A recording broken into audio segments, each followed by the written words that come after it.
Jadi tanggal 28 Juni 2020, gua resmi sudah 13 tahun punya akun YouTube.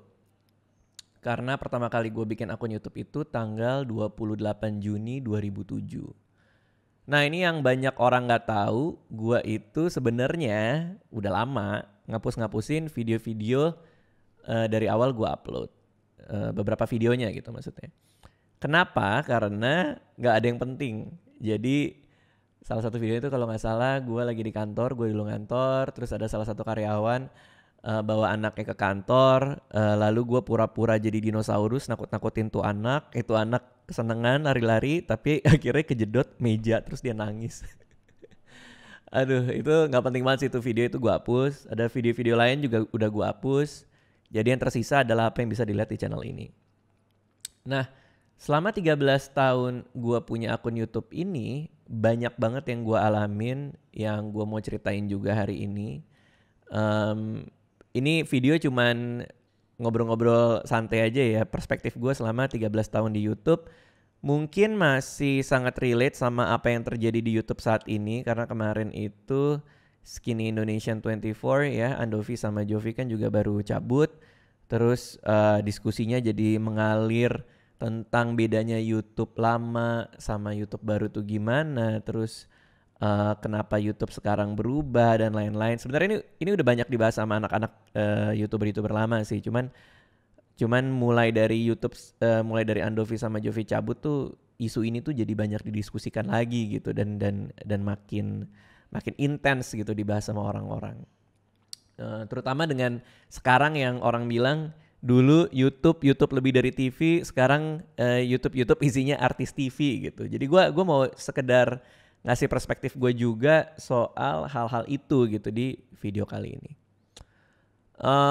Ya, pertama-tama yang gue bisa sampaikan adalah dengan banyaknya orang main di YouTube saat ini ya, artis TV lah atau orang-orang baru yang kita nggak kenal siapa tiba-tiba mencuat dan langsung naik lah. Gua dari dulu sampai sekarang masih berada dalam opini bahwa semakin banyak orang yang main YouTube itu semakin bagus menurut gua. Jadi gue termasuk orang yang ketika gue lagi show misalnya, lagi kerja misalnya di stasiun TV, terus ada artis TV di sana lagi nongkrong gitu segala macam, gue termasuk orang yang bilang, lu nggak mau coba main ke YouTube? Karena sekarang orang banyak banget lo nonton YouTube gitu dan industrinya mulai tumbuh. Termasuk saat itu kalau nggak salah gue pernah ngejuri di Suca, lalu gue sebelah gue Luna Maya, terus kita cerita-cerita soal YouTube aja gitu. Lu cobain deh ke YouTube nih kayaknya seru gitu. Gue nggak bilang gara-gara gue Luna bikin YouTube juga gitu maksud gue. Cuman gue termasuk orang yang dengan antusias bilang ke Luna bahwa cobain deh main ke YouTube seru tahu gitu. Pun juga ketika gue main ke rumahnya Ari Lasso, gue termasuk salah satu orang yang pertama banget men-encourage Mas Ari untuk Mas bikin YouTube coba gitu, nanti aku bantuin, gue bilang kayak gitu. Karena gue orangnya, pertama gue gak kompetitif ya, jadi mau ada berapa banyak orang yang main dan sukses di platform ini, gue bukan tipe orang yang ngeliat dan mikir bahwa gue harus mengalahkan dia gitu. Gue gak kayak gitu. Gue lebih suka berkolaborasi daripada berkompetisi. Gue dari dulu memang seneng ngelihat orang yang mungkin punya skill set yang beda sama gue, terus dia sukses, terus gue sama dia bikin sesuatu, ataupun nantinya juga nggak bikin sesuatu, gue juga nggak peduli juga sih sebenarnya gitu. Jadi menurut gue, pendapat pribadi gue ya, ini bisa salah bisa enggak, semakin banyak yang main di YouTube semakin bagus. Tentu dengan semakin banyak yang masuk ke YouTube tidak serta-merta membuat konten-konten yang ada di YouTube itu juga otomatis juga makin berkualitas gitu. Ini debatable mana yang berkualitas apa yang tidak gitu. Cuman orang bisa melihat bahwa nggak semuanya kalau semakin banyak YouTuber yang ada, terus konten-kontennya jadi otomatis jadi bagus dan bisa dipertanggungjawabkan lah gitu ya bahasa kasarnya gitu. Nggak juga gitu. Cuman publik kan akan menilai sendiri gitu. Mana yang pantas, mana yang tidak dipertontonkan di YouTube. Beberapa kasus sama YouTuber selama tahun ini 4 tahun kemarin kan memperlihatkan bahwa kita masih bisa ngejaga lo gitu, publik masih bisa ngejaga, kayaknya lo nggak pantas deh bikin konten seperti ini gitu. Jadi buat gua, pendapat gua pribadi ya, karena kemarin juga sempat ada yang DM di IG gua dan nanya, "Bang, gimana bang pendapat lu soal artis TV masuk YouTube?" Buat gua ya nggak ada masalah gitu, karena sekali lagi semakin banyak yang main semakin bagus. Gua termasuk orang yang encourage malah dulu di awal-awal artis TV untuk masuk ke YouTube. Jadi gua seneng gitu kalau orang masuk ke YouTube kan, kalau kepentingan gua ya, mungkin kan orang ada aja yang curiga gitu, masa sih Radit seneng, apa dia nggak mikirin kepentingan dia, pasti dia ada maksud terselubung gitu. Ya kalau kepentingan gua adalah dengan artis TV masuk ke YouTube atau siapapun orang baru masuk ke YouTube, maka teman-teman ini bisa bawa viewer-viewer mereka yang dulu mungkin dari TV migrasi ke YouTube dan mungkin akhirnya jadi nonton gue juga gitu misalnya. Jadi kalau gue, pendapat gue seperti itu. Nah, gue pribadi juga punya perspektif bahwa gue ceritain dulu deh. Jadi gue nih suka banget bantuin teman-teman yang lain gitu. Karena dulu di awal karir gue sebagai penulis, di saat gue nggak ngerti apa-apa, gue itu banyak banget dibantuin orang. Gue banyak banget diajarin, terutama guru nulis gue ya, Mas Salman Aristo, banyak banget diajarin, banyak banget dikasih tahu, banyak banget diajak diskusi.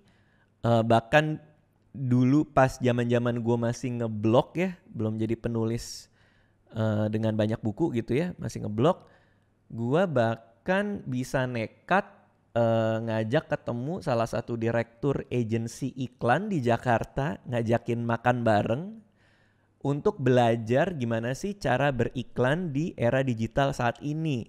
Waktu itu umur gua, waduh masih muda banget, baru lulus SMA apa kalau nggak salah.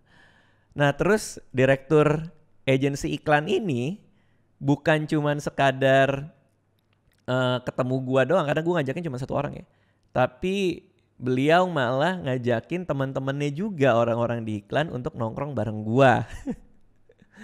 Jadi gua ngerasa apa ya? Ngerasa kayak anjir, gue cuman minta ini kok dikasihnya ini gitu. Dan mereka dengan sukarela, makan siang gue dibayarin lagi. Gue nggak ngerti lagi, dia baik banget. Dengan sukarela ngebantuin ngajarin gua gitu.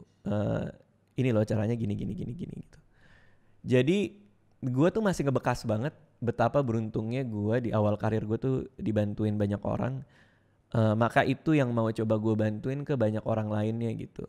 Jadi gue seneng banget memberikan panggung ke orang lain, supaya orang lain tuh bisa tumbuh atau bantuin aja diem-diem. Banyak loh sebenarnya youtuber yang secara diem-diem gue bantuin, tapi gue nggak mau sebut juga, ngapain juga kan gitu. Dan sebaliknya pun juga kayak gitu. Gue seneng banget belajar sama orang lain juga. Ketika Raffi Ahmad itu awal-awal masuk ke YouTube, gue masih inget gue main ke rumah Raffi, terus Raffi nanya-nanya ke gue, gimana sih caranya bikin video yang rame dan lain-lain gitu kan. Terus gue kasih tahu aja apa yang gue tahu kan. Biasanya tuh sering kolaborasi dan lain-lain gitu kan.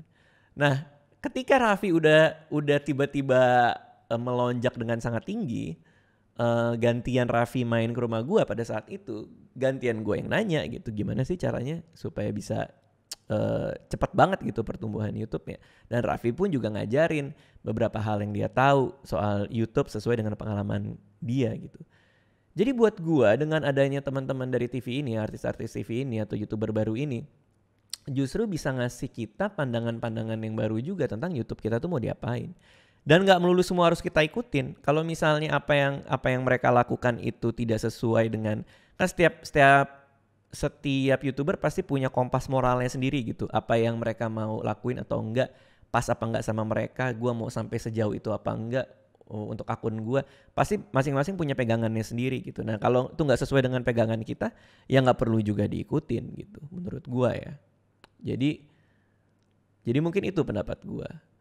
Lalu selama bikin YouTube pasti juga ada rasa jenuh gitu.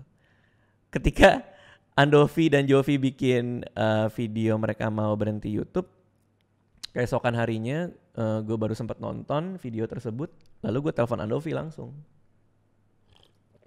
Gue telepon Andovi lagi syuting apa gitu, syuting iklan kalau nggak salah. Lalu dia passionate banget sampai teriak-teriak ngomongnya tentang alasan kenapa dia berhenti gitu kan. Salah satunya adalah sampai dia bilang ke gue, sorry ya gue teriak-teriak ngomongnya gini, gue menggebu-gebu banget gini kalau ditanyain soal YouTube dan problem-problem yang mengikuti di sekitarnya gitu. Iya, gue bilang gak apa-apa. Nah salah satu alasan kenapa dia berhenti adalah dia bilang, lu tahu gue kan Dit, kalau api di dada gue udah padam tuh gue juga gak mau maksain diri gitu. Terus gue nanya sama dia gitu, jadi api lu udah padam gitu. Iya, gue juga cerita di video itu kan, Andovi bilang gitu, bahwa gue udah gak punya rasa lagi buat bikin gitu. Terus gue bilang sama Andovi, iya gue juga pernah ngalamin itu sih berkali-kali gitu. Nah ini yang gue gak bilang ke dia juga ya pada saat gue teleponan. Gue pernah ngerasain gue bangun lalu gue gak pengen bikin video, itu sering banget. Pertama karena gue udah jenuh. Kedua juga mungkin pada saat itu juga gue punya banyak kesibukan yang lain. Karena kebetulan gue gak cuma di YouTube gitu kan, gue juga stand up dan lain-lainnya. Tapi yang gue inget, setiap api itu udah mulai padam ya, setiap gue udah gak punya keinginan lagi buat bikin video, gue inget satu hal, bahwa gue pertama kali main di YouTube itu dikit banget orang yang main, gak ada duitnya juga, gak ada AdSense, gak ada sponsor. Dan gue pertama kali bikin video YouTube itu gue membuat karena gue ingin bersenang-senang. Jadilah setiap kali api itu mulai padam, gue ngomong ke diri gue sendiri, lu jangan lupa have fun, lo jangan lupa bersenang-senang di platform ini gitu. Bikin sesuatu yang menurut lo itu bisa bikin lo happy, bisa bikin lo senang tanpa lo harus peduliin ada yang nonton gak, atau orang suka atau tidak, yang lain bikin apa gitu. Lucunya adalah banyak video atau serial video yang gue bikin di YouTube dan view-nya banyak adalah video-video di mana gue have fun aja sama kontennya gitu. Kayak Malam Minggu Miko yang which is adalah kegelisahan gue saat itu karena gue jomblo 4 tahun ya. Gue pengen bikin sesuatu yang beda dan ngomongin itu gitu. Gue seneng gitu bikinnya. Perang makanan di mana gue bandingin makanan iseng-iseng doang, dari mulai yang bener sampai yang nggak jelas kayak bandingin air putih gitu. Karena gue seneng aja gitu goblok-goblokan nggak jelas gitu loh. Bandingin nggak penting. Zaman dulu awal perang makanan gitu kan gue cuman pakai gue pakai jas rapi dan Pandu kan, temen tektokan di perang makanan itu pakai batik gitu, jadi kayak resmi banget gitu ya. Ya karena gue seneng aja benturin konsep itu, nyobain makanan-makanan yang remeh-remeh gitu, tapi dengan baju yang rapi. Nah itu have fun aja gitu.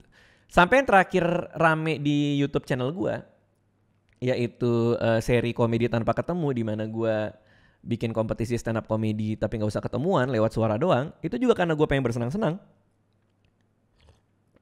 Karena gue pengen bikin apa yang beda, yang seru, bisa dilakukan ketika masih selama pandemi ini.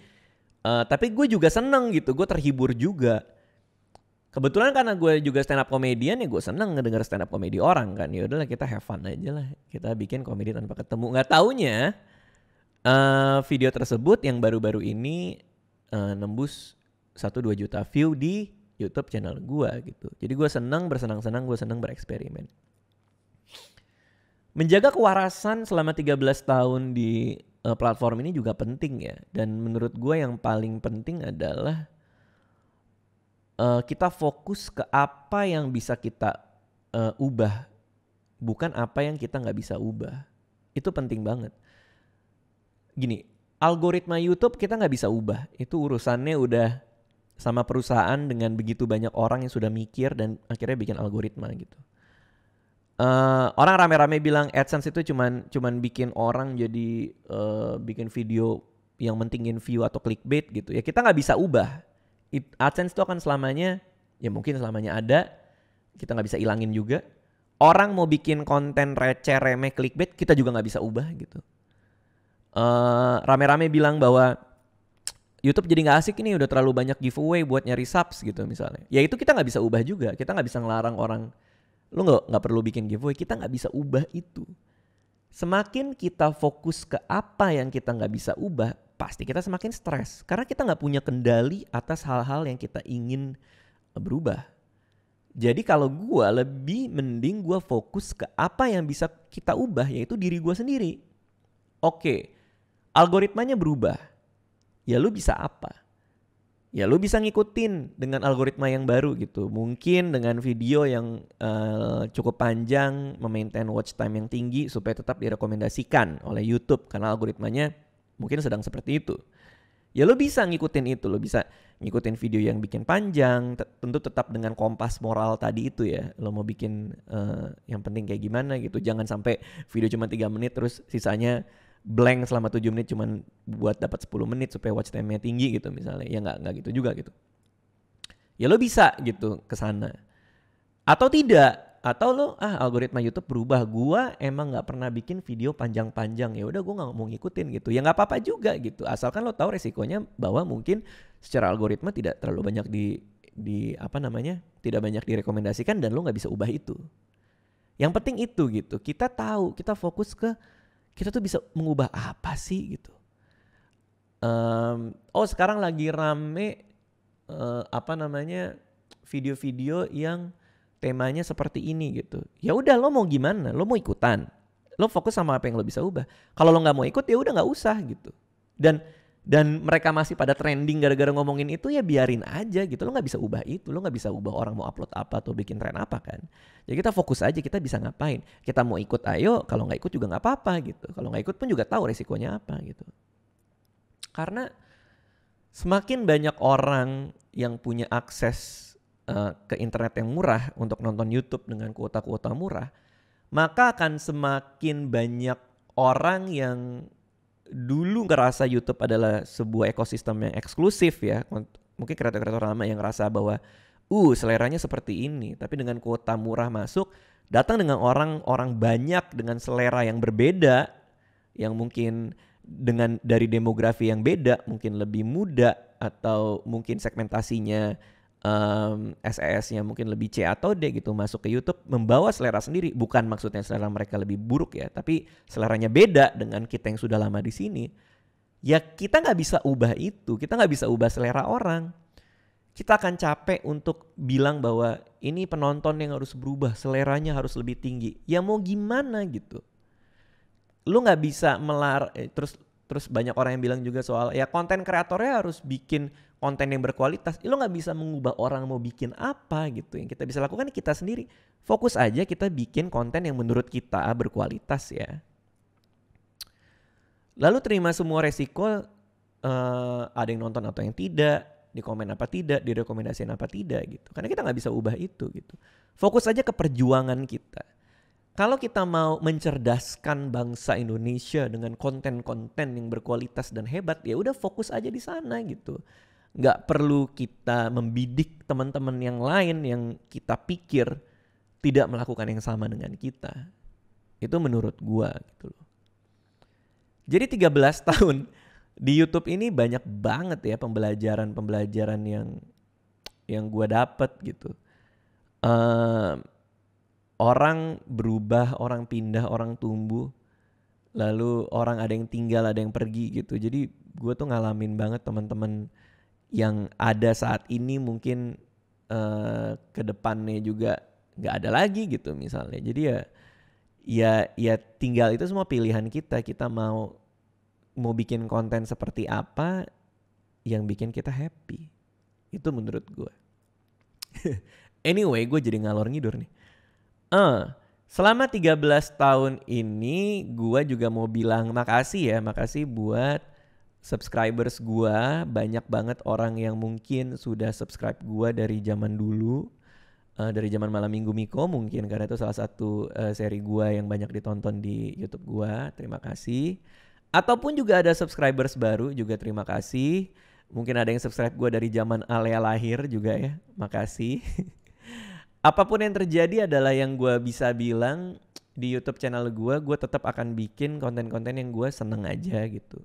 Dan mungkin gak akan selamanya bagus, gak akan selamanya view-nya juga tinggi. Tapi gue tetap fokus ke apa yang gue suka. cara gue menjaga kewarasan adalah gue juga sering banget ngomong ini ke banyak orang adalah gue bikin satu apa yang gue seneng dan abis itu gue bikin satu apa yang menurut gue view-nya banyak dan orang suka gitu. Jadi gue ganti-ganti aja gitu. Kadang gue bikin kayaknya video ini orang-orang suka deh, view-nya banyak, gue keluarin. Abis itu gue bikin gue seneng bikin video ini tapi view-nya biasanya gak banyak, tapi gue keluarin juga gitu. Jadi gue ganti-gantian bikin video seperti itu untuk menjaga kewarasan gue di platform ini gitu ya. Anyway, itu aja sih ya. Gue udah mulai panjang dan mulai gak jelas ngomongnya. Gue cuman pengen cerita apa yang ada di pikiran gue dan retrospeksi gue selama 13 tahun di YouTube ini. Terima kasih semuanya yang udah nonton ya. Thank you, dadah.